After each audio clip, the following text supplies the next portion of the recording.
Something is breaking, and most people feel it, but few can name it.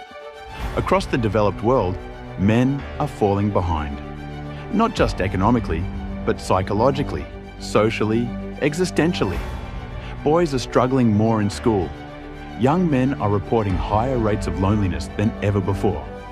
And an increasing number are asking a dangerous, silent question. Do I still matter? We were told that progress would liberate everyone. And in many ways, it has. But progress without direction creates confusion. Psychologists have long known that humans, especially men, derive meaning from responsibility, structure, and purpose. Take that away, and something collapses. Research in developmental psychology shows that boys, on average, respond strongly to clear expectations and boundaries. Without them, motivation drops, aimlessness rises, and aimlessness is unbearable. So what happened? Over the past decades, masculinity itself has become suspect, not refined, not guided, but dismissed. Young men are often told what not to be. Don't be aggressive, don't be dominant, don't be traditional. But no one tells them what to be instead. And when you remove a map without offering a new one, people don't become enlightened. They become lost. Here's the uncomfortable truth. Healthy masculinity was never about control or suppression.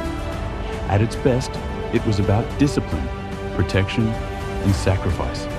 The ability to carry weight, not avoid it. Studies in behavioral psychology consistently show that men who take on meaningful responsibility, family, work, community, report higher life satisfaction and lower rates of depression.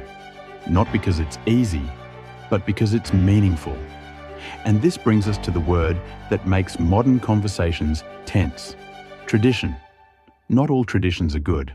That's obvious. But some traditions exist because they worked across generations. Stable families, committed fathers, clear roles, not rigid but understood. Children raised in stable.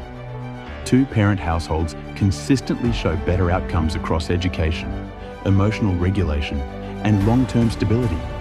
That's not ideology, that's data. But let's be clear, preserving family values in 2026 doesn't mean going backwards. It means asking, what still works? What still matters?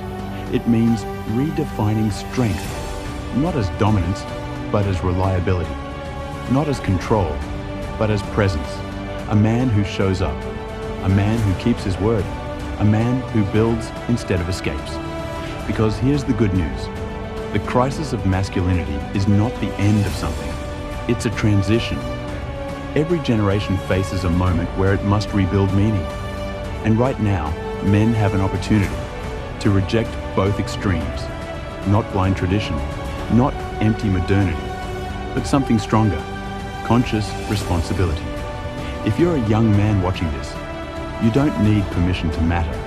You don't need to apologize for wanting purpose. And you don't need to have everything figured out. Start small. Take responsibility for your life. Tell the truth, even when it's uncomfortable. Build something, anything, that makes the world slightly better. And if you choose to build a family someday, don't see it as a burden. See it as the greatest responsibility you'll ever carry. Because meaning doesn't come from avoiding weight. It comes from carrying it well. The crisis is real, but so is the solution. And it starts with you.